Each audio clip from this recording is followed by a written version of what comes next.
Well, good morning, YouTube, and everybody out there. Jack's low carb journey continues. We are on episode, if I think right, 10, 14. Yes, so 14, I think, today. I can tell you definitely what day we are on. We are on day 37 of this adventure for me. And today I've dropped another pound. Now, it's not really like I dropped a pound yesterday, a pound today, because I dropped that last pound over like 4 days over a weekend, right? So today I weighed in at 225. That puts me at day 37 with 22 pounds of weight lost in 37 days. I'm getting to the point now when people try to talk about how, the weight loss on keto isn't real, it's all water or something like that. That's an awful lot of water, isn't it, right? That just sounds freaking stupid. I'm sorry. Uh, anyway, that puts me at 8.91% of my starting body weight. Almost 9%. So the next time there's a significant loss, I'll go over 9% loss. I guess the bigger landmark is I'm only 3 pounds away now from 25 pounds. 25 pounds is significant. I think that anybody that has at least that much weight or more to lose, when you lose 25 pounds, what you should do to celebrate, go find yourself a 25-pound dumbbell and lift it. And if you lift weights or whatever, like when you know you're getting close, don't lift any weights for like 2 or 3 days leading up to it so that you kind of forget. And pick that 25 pounds up. And then think to yourself, that's what I've lost. A better way might be to put enough water in a bucket that it's 25 pounds of water. At 8 pounds, 4 times 8 is 32, so about 3.5 gallons of water somewhere in there. Do the math, figure it out, and pick up water. And because water in a bucket, even though it's not all water loss, it's much more analogous to the volume of fat that you've lost. And I think when you see people pick up 25 pounds after they've lost it, somebody said that on Facebook, and I agree, it's the same thing. We've talked about that before, that it kind of hits a thing in your mind like, oh my God. So I don't know, maybe I have more than that list, so maybe I'll lift a 50-pound dumbbell for you one day. We'll see. All right, but here's what I wanted to talk to you guys about today. Number one, on my 40-day challenge, emails should go out later today with my spreadsheet for tracking your stuff. And I want to say something. Like when I make an error, it's very important for me to correct it. So I've thrown around a couple times the term BMI. But BMI is the thing, and it's not the thing I'm talking about. And the person that objected to tracking it honestly thought I meant what it actually is instead of what I meant. I'm talking about body fat percentage. I think that when you're doing this and you do the measurements I talked about, which are neck and stomach for men, neck, stomach, and hip for females, along with your height and your age, and you get that body fat percentage. That's a very important number to track, and it's a very important number in calculating your macros. So I made that error. I won't call it BMI again. Sometimes things get... I do like a million things a day, guys. Really, those of you that only know me from YouTube and only know me from this recent project, this is such a small piece of what I do in total. Sometimes things get rolled together, especially if they're things that are outside of my normal wheelhouse. So I know a lot about caloric and macronutrition and stuff like that, but I am not a weight loss specialist or anything like that. I'm just a guy that let myself get too fat that needs to not be fat anymore. So I took those two things and put them together. I apologize for that, and we just won't do it again. Oh, by the way, all of you out there that have channels and shit and talk all the time and you make mistakes, that's how you handle your mistakes. You don't sit there and just pretend they never happened. You come out and say, I said this, I was wrong. And thanks to John Schmada, who pointed out to me that I was wrong about that. Thanks, dude.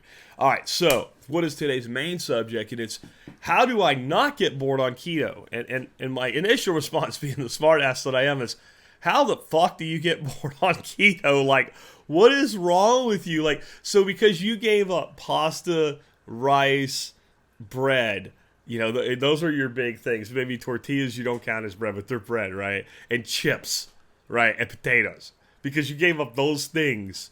Now you're bored. Your meals are boring. What, your sandwich and chips and your nuggets and fries weren't boring? But then I think a little bit broader than I go, you know what, dude? You're not supposed to be a dick all the time. You're supposed to actually help people. So let's just talk about like a typical thing that people will say. Well, I'm bored with bacon and eggs, right? I'm bored with it. You're doing it wrong. Let's talk about how, like, I might have bacon and eggs I'm at 2 meals, so I think one of the biggest things you can do for yourself is go to 2 meals. Do a bulletproof or a bulletproof-ish, or just a coffee with cream for breakfast, and basically be in an intermittent fast until lunch. I know there's a little bit of calories there. People will disagree with whether or not that's a fast, but like I said, if your coffee's under 100 calories and you're burning 100 calories an hour to exist, and you go from the time you have your coffee in the morning till lunch, and that's like 5, 6, 7 hours, then you don't have enough fuel to bridge the gap, and still you're in a caloric deficit the entire time. Your body's having to mine body fat, etc., and that'll make things easy. So let's talk about, like, recently I did a classic breakfast of bacon and eggs and sausage, and this is more what it was like. I made a big, beautiful salad, and I cooked up my sausage, and I cooked up a couple of pieces of bacon, not 20, like 2, and then I fried an egg so it was sunny side up, and you can fry it to whatever level of doneness you're comfortable with. But if you like eggs to be a little runny at all, leave that yolk runny. And so then I took the sausage crumbles and I put them all over the salad. I did like a sharp white cheddar with that, and this was like a mixed green salad with some bell peppers and cucumber, a little bit of tomato. But I did a cucumber, the blue cheese, or the white cheese on top, and then put the sausage on that, and then took the egg and set the egg on top of that salad, and then put the 2 pieces of bacon there with it. And I looked at the bacon and went, it could be kind of a pain in the ass to try to cut bacon like that. So I took it back off the salad and chopped it into bite-sized pieces and sprinkled around the top of the salad. Salad had a tablespoon of olive oil on it. Very, very good, right? Now, so right there, you've got that salad, you've got all the different greens, you've got whatever else you've put in your salad, and I'll talk about some things I put in salads in a bit. And you have to be careful with all the add-ons because they're all high fat. So you can push your calories. That's why I want you to use an app to track your macros, set a caloric limit for the day, and if you end up going 50, 25 calories over your limit and you're at a 20, 25% deficit while you're in weight loss mode, or you're right about where you need to be in a maintenance mode, it's not a big deal if we keep the ratios right, okay? But we just want to not be mindless about it and end up, we need to be, like right now I'm targeting about 1,900 calories. And if I go to 2,000, I don't have a fit about it. But if I start eating 3,000 calories a day, I'm going to stop losing weight. I might even gain some, even on a ketogenic regime, because I only burn so many calories a day, got it? So the next day then, I was getting ready to make my salad, and I started realizing something I do have to deal with now, and that is that we actually have a lot more leftovers because we're not eating mindlessly anymore. So I had about 4 ounces of that sausage, and this sausage I make myself. You can buy a good quality breakfast sausage or make your own. All sausages is pork, breakfast sausage anyway. There's lots of different sausages. Breakfast sausage is ground pork with seasonings mixed in. That's all it is. It's not hard. And I have a link that I'll give you to some low carb meals that I did on a podcast recently in a document I'll put in the show notes today that includes the recipe for my breakfast sausage and how many carbs are in everything and what have you. So I also had about 3 ounces of ground beef from a pound of ground beef that I'd made into 2 burgers that I'd done like a burger salad the night before for my wife and I. That was fantastic. So there's another variation on things. So I took and broke the sausage and the beef into bite-sized pieces yet again. Turn the frying pan on, throw them in there, give them a toss. You guys should learn to do the pan toss for the stuff like it's worth learning. It really does a better job in some times than using a spatula, and your pans will last longer and not get scratched. So I get that cooking, and I'm like, I want to make my salad a little bit different today. So one of the things that Dorothy and I do this time of year, we buy a lot of our greens. About the only salad green I can grow right now, September in Texas. I'm starting my lettuces and stuff for the fall, but right up till now, it's so hot, you put lettuce in the ground, it bolts. It just sends up a seed head and turns bitter. So we buy most of our greens right now. But Albertson sells organic greens in a clamshell, and they sell small clamshells 3 for $5, and they sell these giant clamshells for like $5. Again, they're organic greens. So Dorothy loves spinach. I don't know how she doesn't get bored because it's always a spinach salad with very little other greens in it, but whatever makes her happy. I kind of, I get this one called an herb mix, and I get one called a baby arugula, and I use her spinach, and sometimes I'll do like a baby romaine or something. So this time I'm like, you know what would be really good with what I'm thinking here is just all that bite of arugula. So for this one time, let's just go straight arugula. So I throw about 3 cups of straight arugula in the bowl. And then I'm like, okay, last night I had white American cheese. We get a kind called Old Crock, which is made from grass-fed milk. And Albertsons also sells a blue cheese crumble in a little thing. And, you use about 2 tablespoons of blue cheese crumbles on a salad for the amount of calories and fat I wanted on this. So I used that. I used some bell peppers, and I think that's about it. I have to look at my app to see exactly what was in that salad, but I kept it tame because I wanted more room yesterday for a larger dinner. And there was a lot of calories and fat in the beef. It was 85-15 beef, and it was fatty pork. That it was a pork shoulder that I self-ground to make my own sausage. So then I look at the numbers, and I'm like, I need a little more fat. So I'm like, well, I could throw some olive oil or some avocado oil on the salad as a dressing. And I was like, no,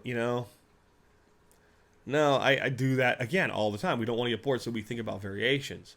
So I get a tablespoon of Kerrygold grass-fed butter, and I heat my pan back up because it had cooled down a little bit by now, and I throw the butter in the pan. And I just heat the pan until the butter melts all over that beautiful beef. And now I've upped the fat content of that beef, which is, the beef was fairly lean. The pork is about where it needed to be, but I wanted to up that. And I didn't want to go crazy. Well, a tablespoon of butter is not that many calories. So then once it melted and I gave it the toss and got it nice and coated, I turned it up just a little bit more, and I cooked it until I could see the butter start to brown a little bit. Well, when butter brown, you don't want to burn, and be careful here, right? So when the butter started to brown, it gets that nutty flavor. What kind of flavor do we have in the arugula? It's a nutty, bitter flavor, right? So now we've got these 2 different kind of nutty flavors play together with the meat, and then that little bit of dankness, the dankness in a good way of a blue cheese, right? So then we'll let it cool a little bit so it doesn't just wilt the shit out of the arugula. It's still nice and warm. We put the meat on top of the blue cheese, and the drizzle all over the salad becomes the dressing. And some of the arugula wilts a little bit, and some wilts but a little bit less, and some stays nice and cool and crisp because it's an uneven. It's not a lot of drizzle and not a lot of heat going into that bowl. Hit it with a little salt and pepper, and now you've got this nutty butter type dressing, these different contrasts in your salad greens. You've got a little bit of crunch on the meat because you fried it good and crisp on the outside. You've got the drippings of the pork and the drippings of the beef fat mingling with that nutty butter in that nutty arugula, and you've got that slightly melted blue cheese. And if you don't like blue cheese, whatever cheese you do like, right? Now, how are you getting bored? What you're doing is you're not using the gray matter that God gave you between your ears. As my late father-in-law used to say, you're refusing to use your God-given brain. I mean, if you think about it this way, there are 3 primary meats that Americans eat. There's pork, there's beef, and there's chicken. We'll add lamb and bison to that, and now you got 5 meats to play with. Then you've got meat that's ground. You've got skin-on, bone-in chicken. You've got boneless chicken. Oh, but the boneless chicken, Jack, it's awful because there's not enough fat in it. Make chicken Florentine, man. Look up the chicken Florentine that the Keto Connect people do. And if you want to push the carbs down in that a little bit, don't use the wine that they suggest when they cook with wine. Use chicken stock and make a chicken Florentine. Then go ahead and do another step and get yourself some zucchini noodles, or make some zucchini noodles and serve the chicken Florentine on the zucchini noodles, right? Now, that's just what to do with your light meat chicken. So when you buy a whole chicken instead of chicken parts, and you part the chicken out, you're like, what do I do with this chicken breast? Because it's so lean. Well, that's what you do with the chicken breast. Then take the bones of the chicken and make stock, right? Then, when you're kind of hungry between your lunch and your dinner and you don't want to add a lot of calories, heat up a cup of either beef or chicken stock. It's going to be like 15 calories or something like that. It's essentially like having meat tea, right? Especially if you cook it really long, like a bone stock, and get that gelatin and the collagen in it, and sip a cup of warm stock right, in the midday to kind of perk back up. But I work. Okay, do you know what a thermos is? Right? This is only hard if you make it hard. Get as far as your lunch. If you're gonna have a meat that needs to be warmed up, cook a bunch of shit on the weekends, or put your leftovers from dinner aside to go with your salad the next day. Get up in the morning, make yourself a salad, which is throw a bunch of greens and some cut vegetables in a bowl. Put that in its own bowl. Take your meat, put it in there, and when you're at work and you go to that break room and everybody's eating garbage, just warm the meat up. It doesn't have to be hot. You're putting it on a salad, and just toss it on top of your salad. Keep your dressing separate. Keep everything separate. Keep that bag nice and chilled down. Right, and now you're sitting there, and I'm going to tell you a story. This happened years ago. My wife goes in, and she was a nurse back then. She's always going to be a nurse. She was a practicing nurse back then. And she goes to the break room, and she had a piece of, I think it was New York strip, and I had cooked it, that beautiful pink, perfect, done amount, and some vegetables and some stuff, and potatoes back then, because we weren't keto or paleo or anything back then. And she sits down with her friends to eat, and she, gets a plate out instead of just eating it out of a Tupperware bowl. So she gets a paper plate and lays it out, warms it up, and sits down to eat so she has a proper set meal. And one of the girls looks at it and goes, man, Jack must be doing really good if you're eating meals like that, because there was this beautiful piece of steak there. Well, there was maybe 3 or 4 ounces of leftover steak, if that. That plate, we probably had $5 into that plate. Because it wasn't the whole meal. It was just leftovers from a meal. So maybe there was $5 in that plate. And these girls were spending $7, $8, $9, $10 a day buying crap food from the crap cafeteria at the hospital. She was eating better than them for less money. That could be you. You don't have to get bored, and it's not that hard because you have to work. Now, you may have to take several hours on a Saturday and pre-cook a bunch of stuff. But do you want to improve your life and have all this variety, or do you want to bitch?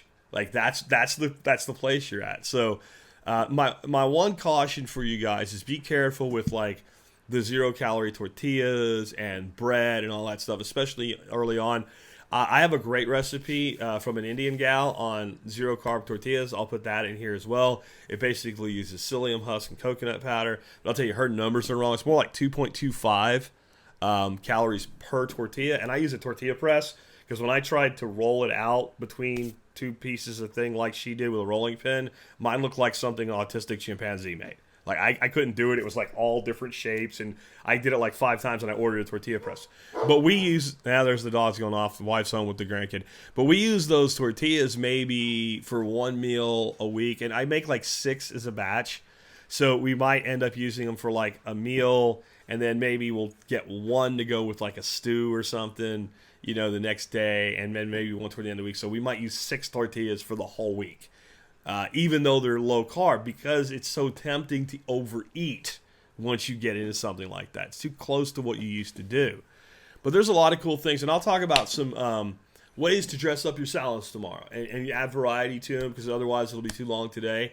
And I'll keep doing that. And if you guys have questions, thoughts, if you have products you want me to look at and say, I would eat this, or I wouldn't eat this, or I would eat this, but tell me what they are. I'll take a look at them. But we do some stuff with some cheese crisps and pecans and stuff that I'll talk about tomorrow. But again, guys, this works. I mean, I honest to God have to tell you that when I walk around now, I almost feel like there's a part of me missing. That there was this gut that was I never realized how far out in front of me it was until it was gone. And now it feels like there's this whole space. It's not here, but it's right in here. If it was that, I was never really heavy up here, but if this was my stomach, this much space that I used to occupy that I don't. It's your choice, man. You can sit here and make excuses, or you can make results. You can't do both. With that, I'll catch up with you guys tomorrow.